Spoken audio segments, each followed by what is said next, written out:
말씀으로 떠나는 순례 여행 오늘 11번째 시간 우리가 함께 찾아갈 곳은 마게도냐의 빌립보입니다. 마게도냐 빌립보는 바울과 실라의 2차 전도 여행의 첫 번째 도시였습니다. 유럽과 아시아에 붙어 있는 유럽의 첫 번째 도시가 바로 마게도냐의 빌립보라는 도시입니다. 우리가 대충 여러분 이해하기 쉽게 좀 간략하게 제가 마음속에 지도를 그리자면, 성경에 예루살렘에 있는 이스라엘 땅이 맨 우측에 있다면요, 그 바로 옆에 우리가 아시아라고 부르는, 여러분 우리 편에서 아시아가 아니라 그 옛날 고대 사람들이 아시아라고 불렀던, 지금에는 터키 땅이라고 할 수 있겠죠. 튀르키예 그 땅이 가운데 있고요. 여기가 아시아예요. 그리고 그 아시아 옆에 왼편에 유럽, 그리스와 마게도냐가 있는 그 유럽 지역이 이렇게 딱 붙어 있는 것이고, 그리고 더 왼편에 스페인, 그리고 로마, 성경에 나오는 로마와 서바나가 있는 거예요. 알렉산더 대왕의 아버지인 이 빌립왕의 이름을 따서 지은 도시가 바로 마게도냐의 빌립보였습니다. 이 도시는요, 옛날부터 금광으로 매우 유명했대요. 금이 많이 나왔나 봐요. 그래서 빌립왕은 이곳에서 나오는 금으로 군대를 유지했다고 합니다. 그래서 알렉산더 대왕이 세계 여러 나라들을 저 아시아를 넘어서 이쪽에 중동 지역까지 다 넘어와서 인도까지 그 대정복의 그 업적을 펼칠 때 굉장히 재정적으로 도움을 줬던 도시, 굉장히 중요했던 그 제국의 도시가 바로 빌립보가 되어졌던 건데, 로마 제국 시대에도 역시요, 이 빌립보는 군인들하고 굉장히 관계가 많은 도시였는데, 성경에 나오는 가이사 아구스도 있잖아요. 아우구스투스 황제가 로마에 퇴역한 군인들을 이곳에 많이 이주시켜서 빌립보는 로마 군인들을 위한 도시의 성격이 매우 컸다고 합니다. 로마가 직할하는 식민지가 바로 빌립보였어요. 여러분, 우리는 식민지 시대를 거치면서 우리 자신이 한 30여 년간 일제의 이제 식민지 지배를 경험했기 때문에 식민지라는 말을 굉장히 부정적인 용어로 쓰지만, 그 당시 빌립보에 사는 사람들은 자기들이 로마의 식민지다라는 것을, 콜로니라고 하는 것을 굉장히 자랑스럽게 여기고 있었어요. 왜냐하면 황제가 이 빌립보라는 도시에 로마에 이제 퇴역한, 그러니까 전역한 예비역 군인들을요 많이 이주를 시켰어요. 그래서 이 빌립보에는 로마 시민들이 굉장히 많았고요. 그 로마 시민으로서의 특권을 굉장히 누리고 사는 동네가 바로 빌립보였습니다. 로마 시민으로서의 그 특권을 든다면은 그들은 채찍에 맞지 않았고요. 그리고 황제에게 억울한 일을 직접 호소할 수 있었고요. 그리고 그들은 로마의 언어인 라틴어를 사용을 했습니다. 원래는 여기가 유럽, 특히 그리스에 있는 마게도냐 지방이기 때문에 헬란말을, 그리스어를 써야 되는데 빌립보에서는 라틴어를 사용을 했던 것이고요. 로마식으로 옷을 입었고, 황제가 하사하는 토지를 받아서 그 토지를 가지고 이 군인들이 살아갔던 거예요. 여러분, 그래서 빌립보는 로마에 세금을 내지 않아도 되는 도시였습니다. 지방 총독의 간섭을 받지 않는 로마 직할시라고 말할 수 있는 거예요. 그러니까 식민지지만 굉장히 로마에 대한 충성심과 애국심과 자부심이 대단한, 자치권과 여러 가지 특권을 누리고 있는 그런 도시였다라고 이해하시면 좋을 것 같습니다. 우리 사진 한번 띄워주시겠습니까? 여러분, 이 도시가요, 빌립보가 14세기까지, 특별히 빌립보에 처음 교회 복음이 전해진 이후로 교회사적으로도 굉장히 중요한 곳이 됐습니다. 그래서 빌립보에 우리가 아는 대로 루디아라고 하는 사람을 통해서 첫 교회가 세워지면서 빌립보 여기저기 여러 또 중요한 교회들이 세워지고 많은 사람들이 예수를 믿게 되어지게 됐죠. 그러다가 14세기에 기독교의 세계와 이슬람의 세계가, 우리에게는 십자군 전쟁이라고 알려진 그 충돌을, 문명과 문명이 충돌을 하게 됩니다. 그래서 14세기에 오스만 투르크 제국, 지금 튀르키예의 이제 조상 나라라고 할 수가 있죠. 오스만 투르크 제국이 이제 이곳으로 쳐들어와서 완전히 점령을 해요. 그래서 빌립보를 그 14세기 이후 오스만 제국이 정복한 이후에 버려진 도시가 됐다가, 저렇게 폐허가 됐다가요, 19세기 말에 프랑스 고고학자들에 의해서 빌립보 유적지가 최초로 발굴이 됩니다. 그래서 이제 20세기 초에 2차 세계대전이 끝날 때쯤 빌립보 유적지가 옛날의 모습 그대로 이렇게 복원이 되어지게 됐고요. 그게 저 사진이 이제 빌립보 폐허가 된 유적지의 모습인데요. 굉장히 규모가 큽니다. 2016년에 유네스코 세계문화유산으로 등재가 되어서 지금도 우리 이제 많은 사람들이 고대 유적지를 탐방하는 곳이고, 우리 예수 믿는 사람들에게는 저곳이 바울 사도가 복음을 전도한 사도행전의 그런 코스가 되기 때문에 터키와 더불어서 그리스 이 빌립보 지역으로 많이 순례 여행을 가는 곳이 되는 거예요. 오늘날 우리가 성지를 순례한다고 하면은 예루살렘과 유다가 있는 유대 지역, 팔레스타인 땅, 이스라엘 땅을 많이들 순례를 하고요. 그리고 또 복음이 전해지는 그 경로를 따라서 소아시아, 에베소가 있는 튀르키예, 그리고 이제 그리스까지 이렇게 순례를 하게 되는 거예요. 처음 이 빌립보의 복음이 전해진 것은요, 성령의 인도하심을 따라 된 것임을 말씀해주고 있습니다. 바울과 실라가 마게도냐 빌립보에 첫 발을 들이게 된 이유는 성령께서 아시아의 말씀을 전하지 못하게 하셨기 때문입니다. 제가 아까 간단하게 여러분 마음속에 이제 지도를 하나 이제 그리라 그랬잖아요. 맨 오른쪽에 예루살렘과 유다가 있는 이제 그 성지의 땅이 있고, 그리고 그 바로 옆에 이제 그 수리아 안디옥에 있는 아시아 지역의 땅이 있고, 그 옆에 이제 뭐 튀르키예가 붙어 있고, 그리고 그 건너편에 그리고 바로 이제 연합해서 그리스와 마게도냐와 아테네가 있는 유럽 지역이 이렇게 있는 거예요. 유럽 지역이 맨 이쪽에 있는 거예요. 가운데 아시아가 있는 거예요. 바울이 첫 번째 1차 전도 여행을 한 곳은 이 팔레스타인 땅, 이스라엘 땅에서 바로 옆에 붙어 있는 수리아 안디옥과 옆에 있는 그 지역이었습니다. 그 지역 바로 옆에 이 1차 여행이 끝난 다음에 그 다음에 여러분 바로 옆에 지역으로 이동을 하는 게 사실은 순서상으로는, 지리상으로는 그게 더 쉽고 그게 분명하잖아요.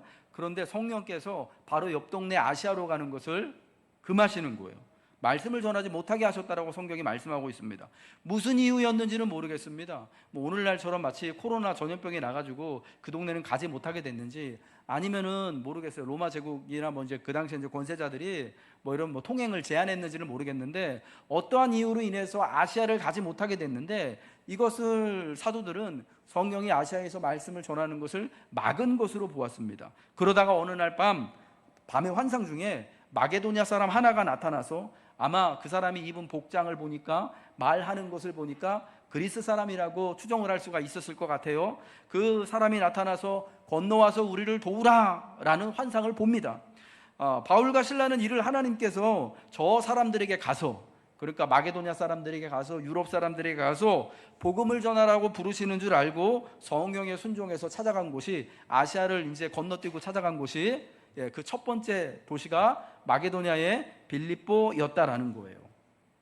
성령의 지시를 따라 바울은 이방인을 위한 전도자로 부름을 받고, 이제 성령의 부름을 따라 유럽의 첫 도시인 마게도냐 빌립보에 도착을 하게 되는 거예요. 여러분, 이 모든 것이 다 성령의 인도하심을 따라 된 것이었다라는 것입니다. 바라기는 우리 사랑하는 교우 여러분들, 이 가을 여러분 살아가는 인생과 삶이 다 성령의 인도하심을 따라 살아가시기를 주님의 이름으로 축복합니다.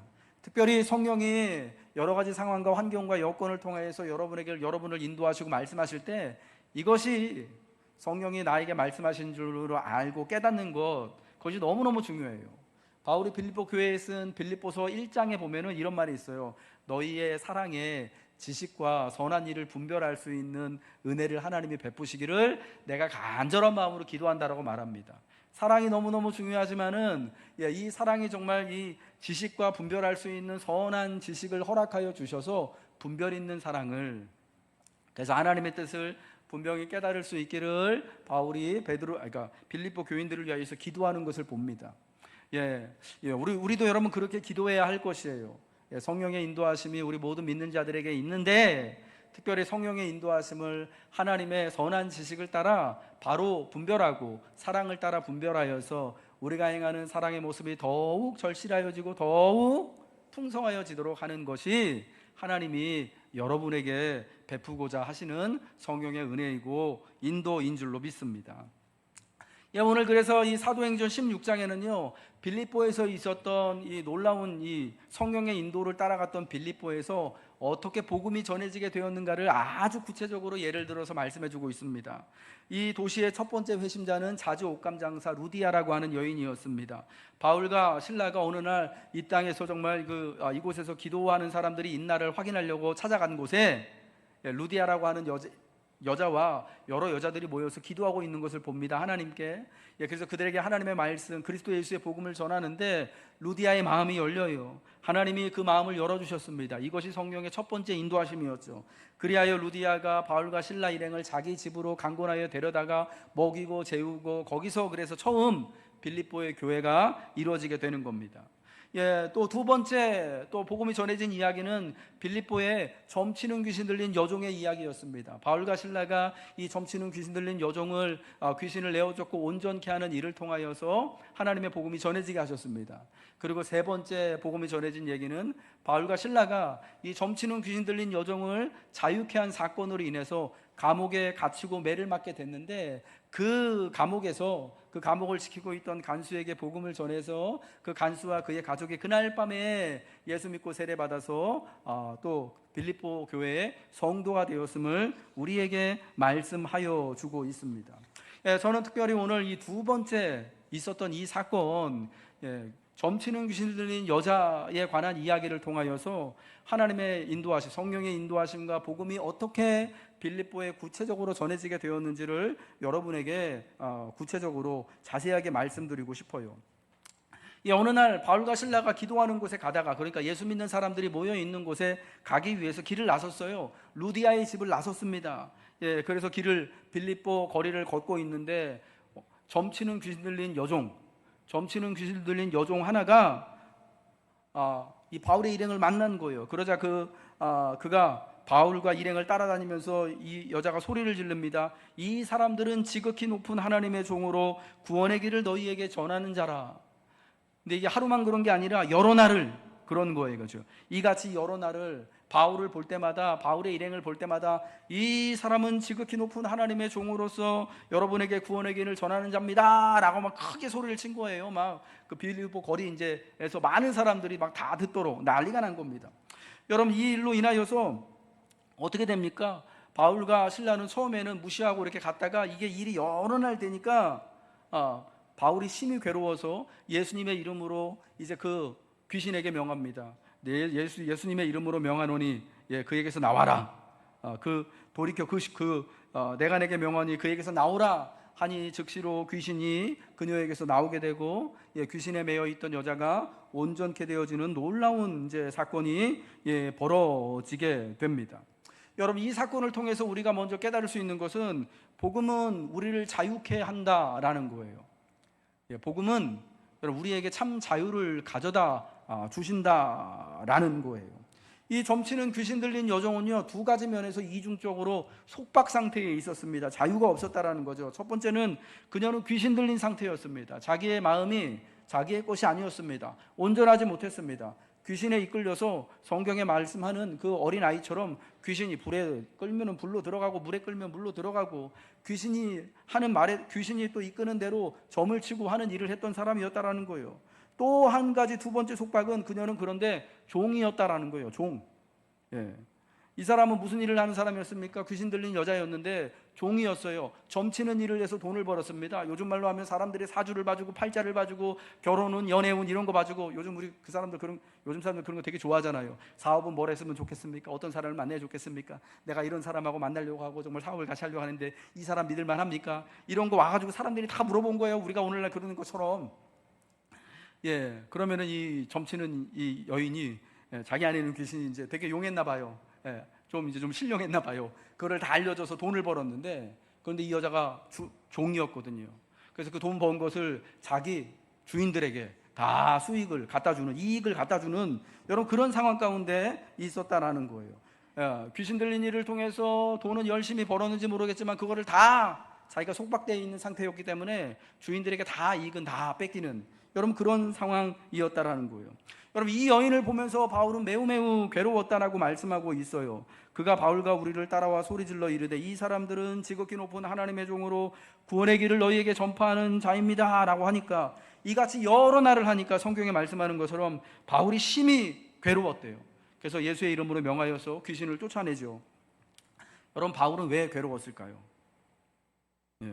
귀신 들린 여종이 여러 날을 쫓아다니면서 사람들에게 공개적으로 이 사람들은 지극히 높은 하나님의 종입니다라고 말하니까 괴로운 거예요. 여기서 이 귀신 들린 여종이 말하는 지극히 높은 하나님은, 여러분, 성경이 말씀하는 저와 여러분이 믿는 바울이 전도하는 예수 그리스도의 하나님이 아니에요.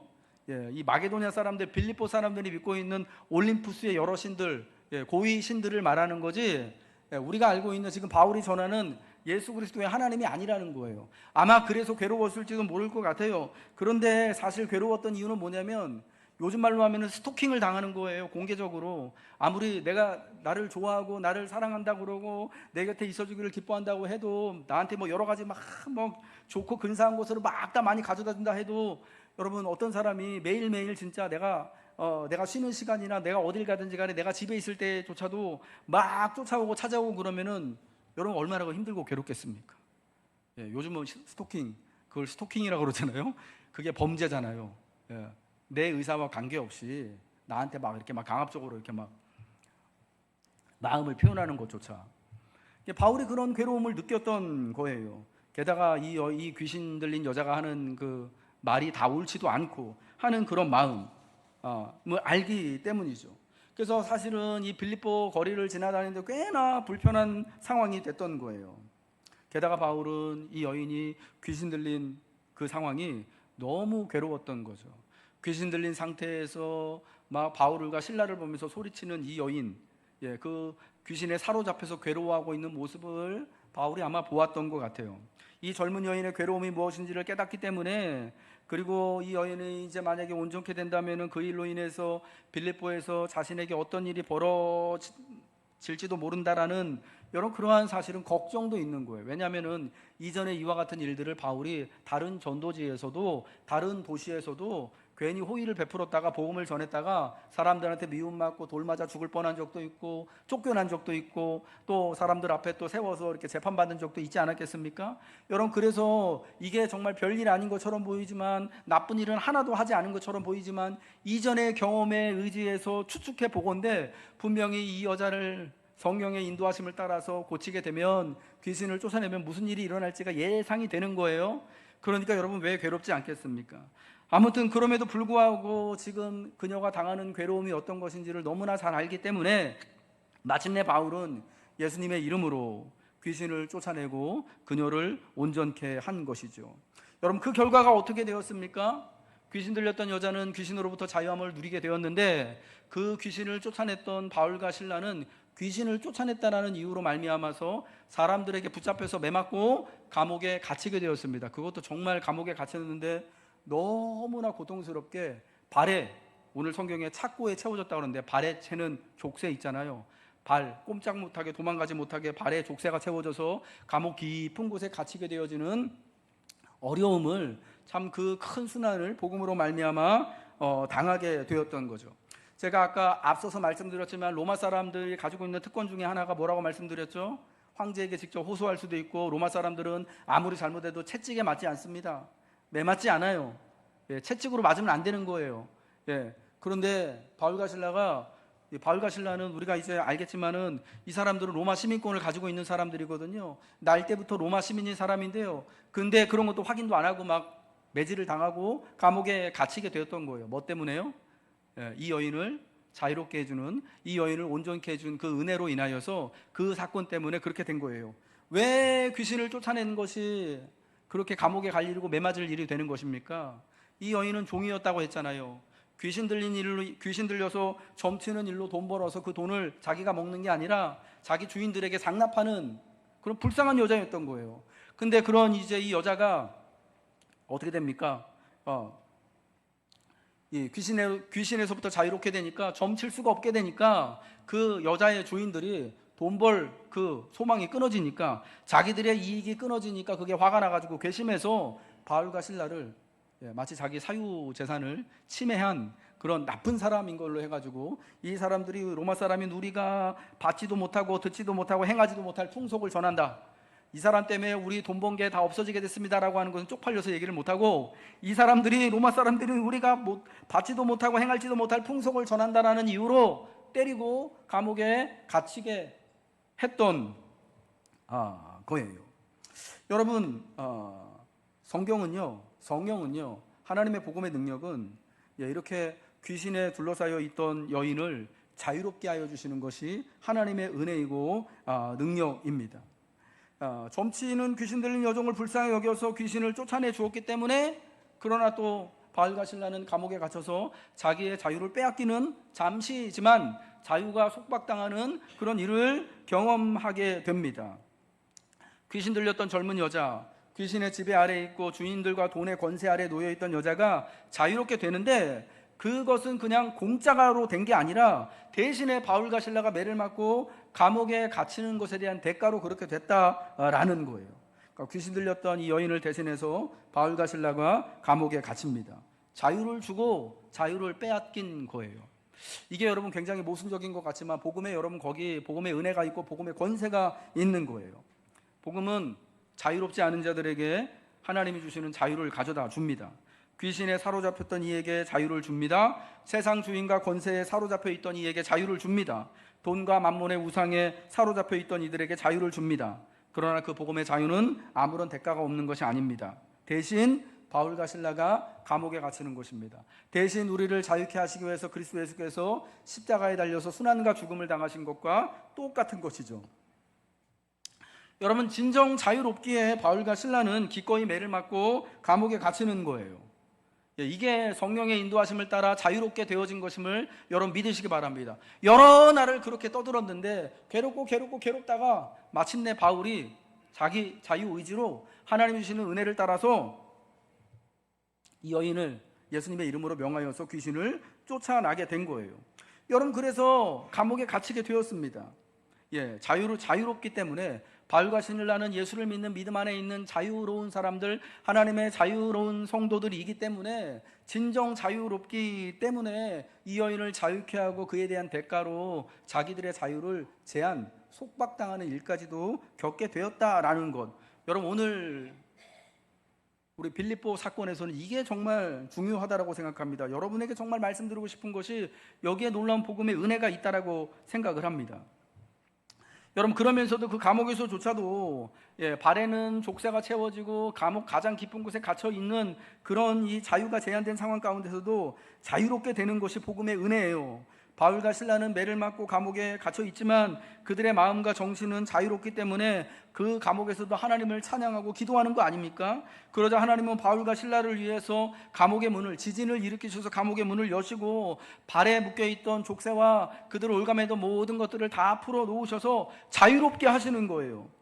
여러분, 그럼에도 간수를 위해서, 자결하려고 하는 간수를 살리기 위해서, 그를 구원하기 위해서 바울과 실라는 도망가지 않고요, 그 감옥에 그대로 있어요. 문이 열려있는 감옥에, 이제 자기들의 발에 채워져 있던 족쇄가 다 끊어졌는데도 불구하고 감옥에 그대로 있어요. 하나님의 권능으로 자유롭게 된 이들이 여전히 감옥에 있어서 간수와 간수의 가족을 구원하는 일을 하는 거예요. 이처럼 복음을 믿고 스스로 구속된 이들을 통해 하나님은 예수님의 구원과 자유를 가져다 주시는 것입니다. 예수님의 구속을 통해, 예수님의 십자가 죽음과 고난을 통해 우리가 나음을 얻고 영생을 누리게 되는 것처럼, 바울과 실라의 매맞음과 감옥의 갇힘은 저 불쌍한 귀신 들린 여인에게 자유를 주고 죽고자 한 간수와 그의 가족을 새롭게 살게 하는 은혜를 가져오는 거예요. 복음을 위하고 이웃의 자유와 구원을 위해 스스로를 그리스도의 복음 아래 구속하고자 할 때 하나님은 놀라운 구원의 역사를 이루시는 거예요. 여러분, 오늘 하나님이 우리를 복음으로 말미암아 예수 그리스도의 십자가로 인하여서 하나님의 자유로운 백성으로 부르신 것을 여러분 믿으시죠? 여러분, 그 안에서 놀라운 자유를, 세상의 어떤 속박과 권세와 죄로부터, 돈으로부터 다 자유함을 받으시는 은혜를 누리시기를 저는 주님의 이름으로 축복합니다. 그런데 그와 같은 자유를, 우리에게 하나님의 자녀가 된 자유를 주신 목적을 우리는 잊어서는 안 되는 거예요. 자유를 위하여 살라는 거죠. 자유를 위해서. 어떻게?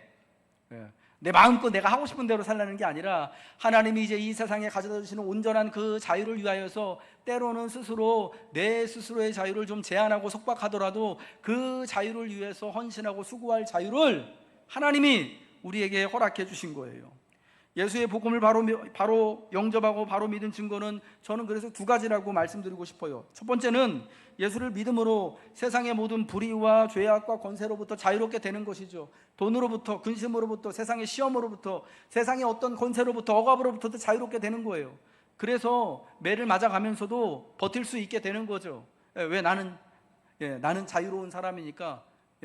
감옥에 있으면서도 하나님 앞에 기도와 찬양을 드릴 수가 있게 되어주는 거죠. 그리고 두 번째는 예수 그리스도를 위해서 여전히 이 땅에 자유롭지 않고 억압받은 이 귀신 들린 여종과 같은 사람들, 간수와 같은 사람들을 위해서 그들에게도 참 자유를 주기 위하여서 스스로를 종과 같은 모습으로 될 수도 있다라는 거예요.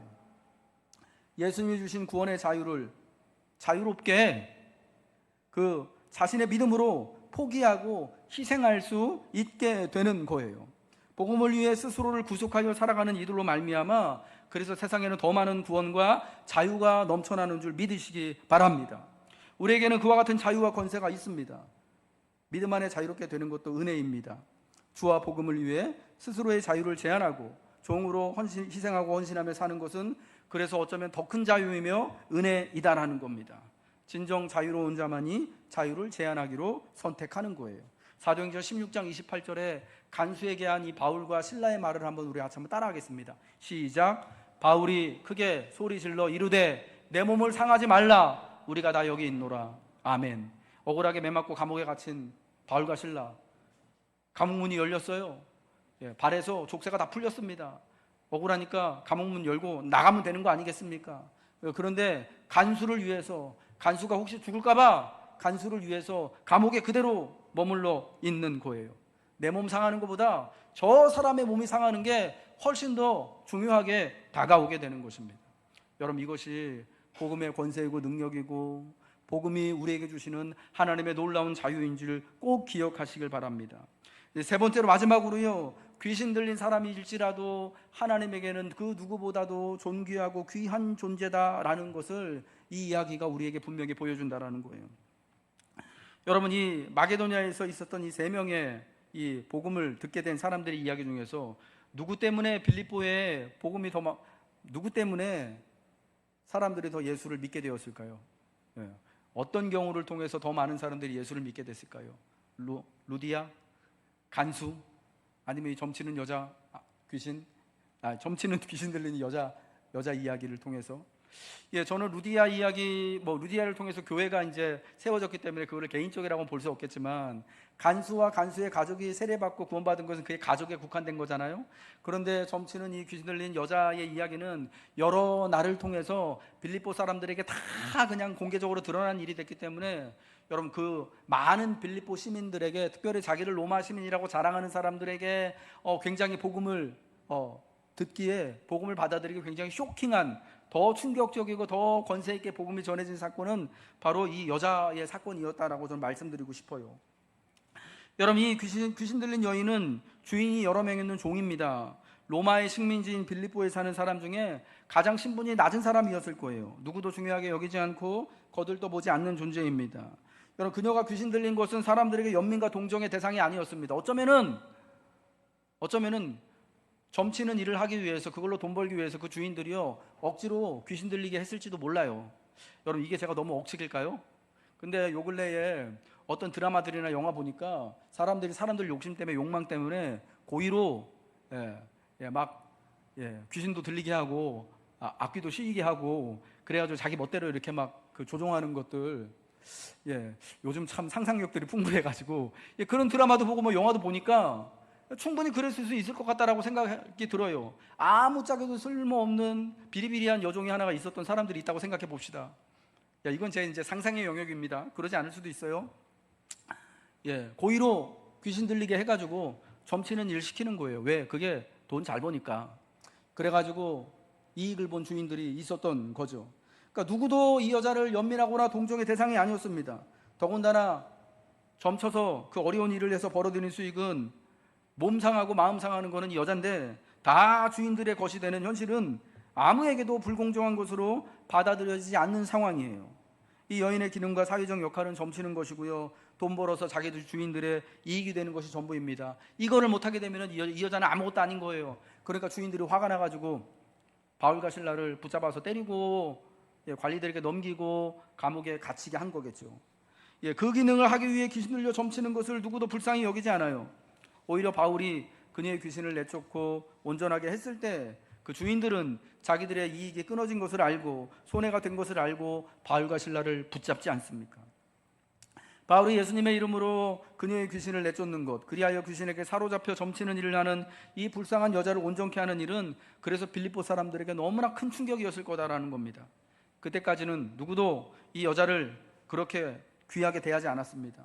귀신 들렸지만 좀 잘 치는 일로 사람들에게 만족을 주고 재미를 주고 주인들에게 돈 벌어다 주는 것이 그 역할의 전부였지, 귀신 들림으로 인해 얼마나 괴로웠을지, 또 돈은 잘 벌었을지 모르지만 그 모든 수익이 그 괴로움에 대한 모든 대가가 주인들에게 가는 것에 대해서 얼마나 힘들었을지에 대한, 그래서 돈보다 못한 사람으로 대접받는 이 한 가련한 존재에 대해서 바울이 예수의 이름으로 온전케 한 것이 얼마나 특별한 것이었는지를 단박에 느꼈을 거예요.